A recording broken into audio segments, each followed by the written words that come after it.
Today we will look at language, cognition and computers together. We talked about language and cognition, and now we want to bring in a discussion on computers to understand all three of them together. It adds a perspective to our understanding of how language works with human mind, what's possible, what's not possible when such domains of knowledge is transferred to the discipline of computer science. When we try to understand computers and functioning of computers in the domains of language and the perspective from language, there are certain things that are considered breakthroughs and there are certain things which are not possible so far. We will look at these questions as a whole. So, the two questions which have been in the domain of language and cognition is very simple for us to understand. At least the two significant questions defining the area of cognitive science, such as what is the relationship between language and cognition, where in simple terms cognition means understanding. Do people who speak different languages think differently?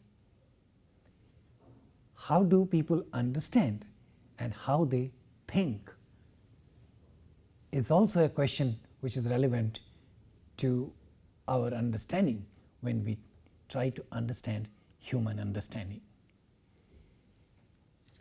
In the study of these two questions, there comes a development which is known as understanding of machines, very sophisticated machines which are known as computers. We know, and this set of information is available in a different domain of a study called computer science, which is highly sophisticated and technical in their own ways. And we understand these things, we understand the details of computers in that discipline. However, when it comes to language, there is an overlap between the two, and we will try to understand the connection between language and computers and things that computers can do or cannot do in the domains of language.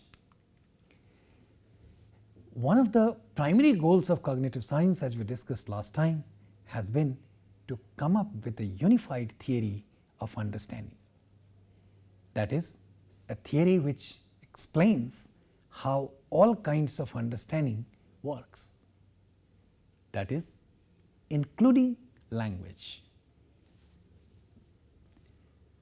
Theories which came from psychology or understanding of language learning from a psychological perspective were easy and they looked unifiable in nature. The theory which talked about stimulus response, that is, the response in terms of learning, in terms of output, is connected with stimulus, that is input, and the role of human mind was not underlined in such a theory, was considered to be very simple for unifying it, that is language learning, with other kinds of learning like dancing and singing and swimming. Sounded very simple. However, the development around 1955 in terms of understanding of how language learning works became a roadblock for such a unification. That was the time when a whole set of propositions came up and a new theory was proposed in the domain of language learning about language learning. This was known as innateness hypothesis or mentalist theory. It focused primarily on the primacy of functions and operations where human mind was involved, and with substantial evidence which were responsible for language learning, with the role of human mind in it, when such a proposal came up, it became increasingly difficult to unify the two types of learning, that is language on one side and other things like swimming, dancing, singing, biking, riding, flying, etc. Therefore, we have seen that there are two patterns that exist in cognitive science, where we look at one as general purpose cognition, which solves issues about the other kinds of learning like singing, dancing, swimming and so on, whereas language learning in the domain of cognitive science is known as special purpose cognition. Many cognitive scientists would still try, for the simplicity of the goal and the goal of the discipline, to unify the two things to come up with one theory. This is a nice goal to pursue. However, challenges exist in terms of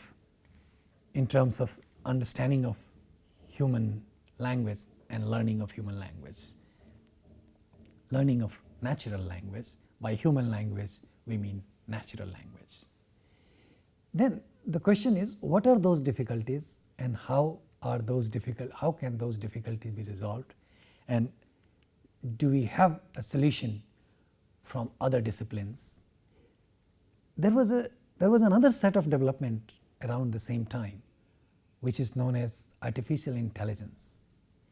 It, in the simplest possible term, though it's hard to simplify the notion of artificial intelligence, but I'll try my best. In the simple possible terms, what artificial intelligence has to say, artificial intelligence is about computer programs, computer algorithm. With the help of artificial language, computer scientists develop computer algorithm, and with the use of such algorithm,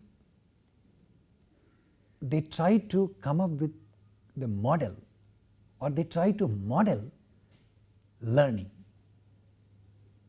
and such a model works for many types of learnings. And this was an attempt to made, this attempt was made also for the purpose of modeling language learning. It was right here where difficulties were encountered, and cognitive scientists came up with the idea that there are difficulties modeling natural language through the algorithms of artificial intelligence. Artificial intelligence was also part of the discipline of computer science. Then the role of computer science in modeling language, and for computer science there were challenges from the area of language learning. This also was taken up by cognitive scientists in collaborations with all other disciplines. So, as we just discussed, artificial intelligence talks about all kinds of learning and unification of all kinds of learning through computer algorithms. There was another development which is termed as connectionism in the domain of cognitive science, and has input from the study of neurons in biology. The development was like set of neurons being dedicated to different kinds of activities, and each neuron being connected with complex network of neurons.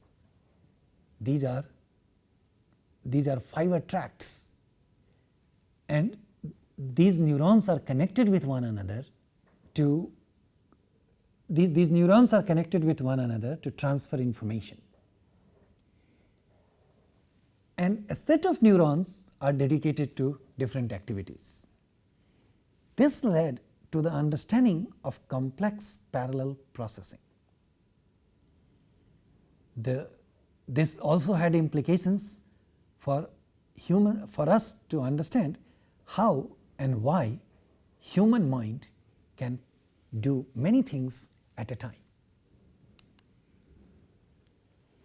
Now, all these things put together, if we try to understand the interface with computers and language, there is yet another discipline which is known as computational linguistics.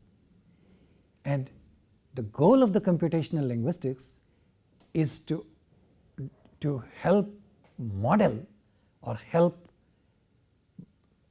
The goal of the computational linguistics is to help model natural languages using computer programs. So, computational linguists study natural languages. This is one of the important things for us to understand. In the domain of computational linguistics, the use of computers is for understanding and studying natural language. It is, by natural languages again we mean Hindi, English, Tamil, Telugu, etc. And at this point we can see natural languages are the ones that we speak, are human languages, and there are machine languages like Fortran, C++, C++, or Java. These are also known as artificial languages because these languages are used to make machines communicate with one another. So, to clarify this thing again, the computational linguistics refers to a discipline which uses computers to understand, study natural languages and not computer languages, not machine languages. That is also a type of language which is studied in a different branch of computer science. There were several goals which computational linguists came up with, and they were of two types. One was technical in nature, that they wanted to make computers usable as tools for analyzing the processing of natural language. That is, we needed to understand how natural language processing can be modeled. So, to make computers usable for such a purpose was one of the goals. The other part of the goal was to help us understand, by analogy with computers, more about how people speak and how these things can be, how such a modeling can be developed. By now, there has been a lot of advances in the discipline of computational linguistics. There are a lot of breakthroughs in the field of computational linguistics.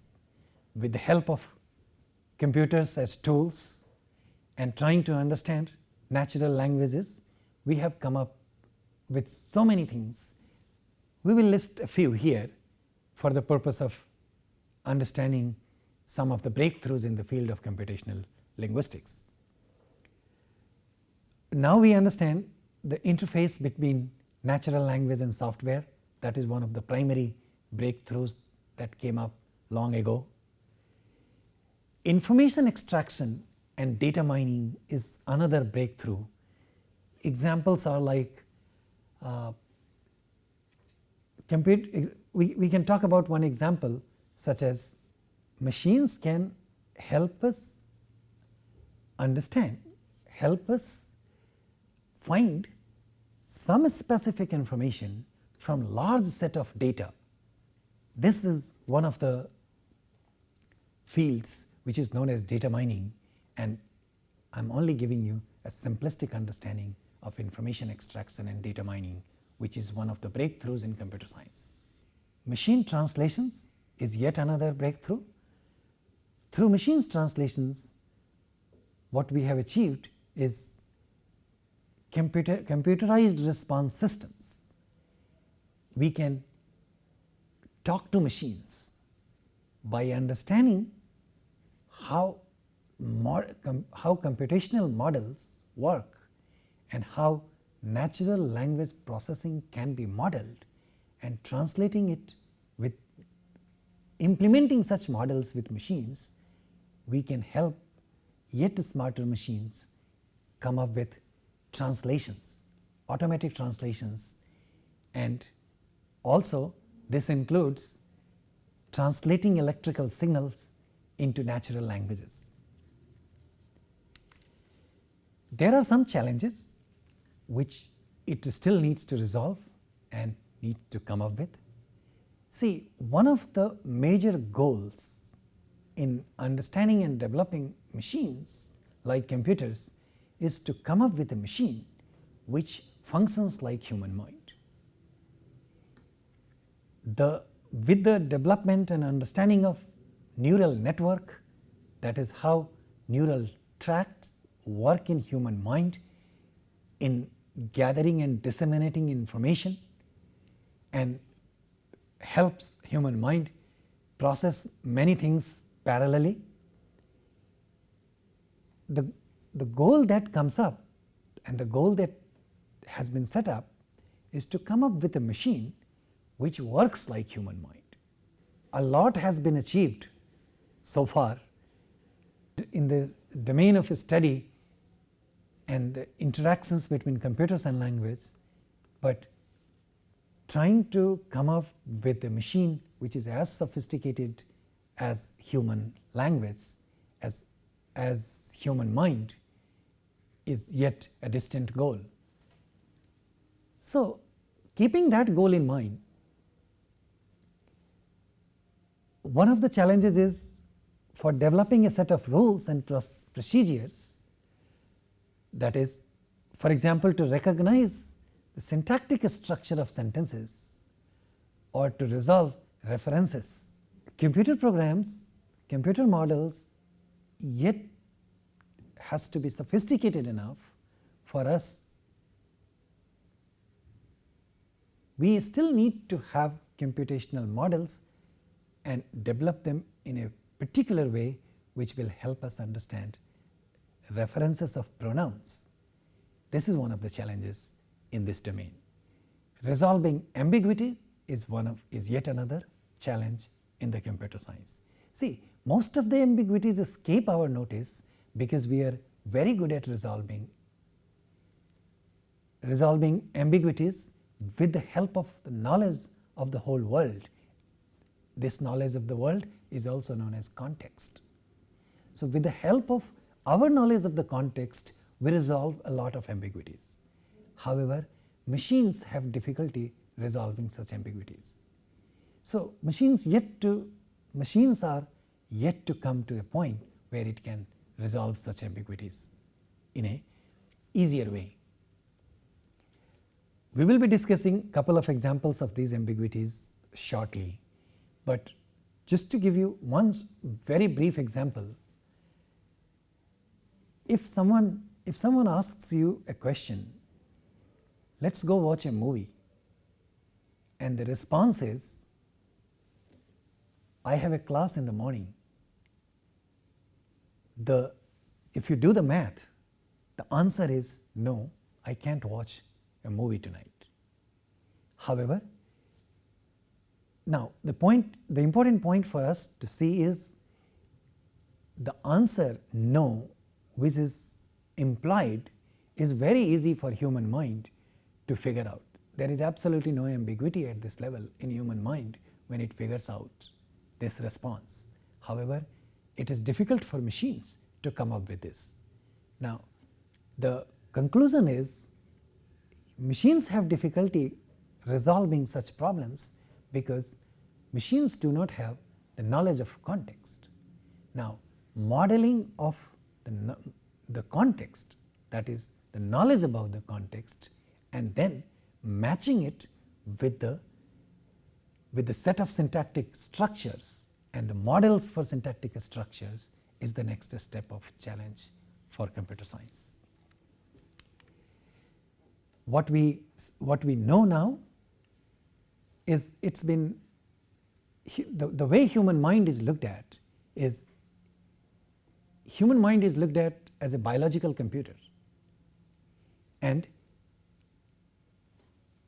that is because it understands human mind is looked at as a biological computer. The fact that it is looked at as a biological computer has generated the curiosity that can a computer be designed which can perform the functions of this biological computer. Thank you.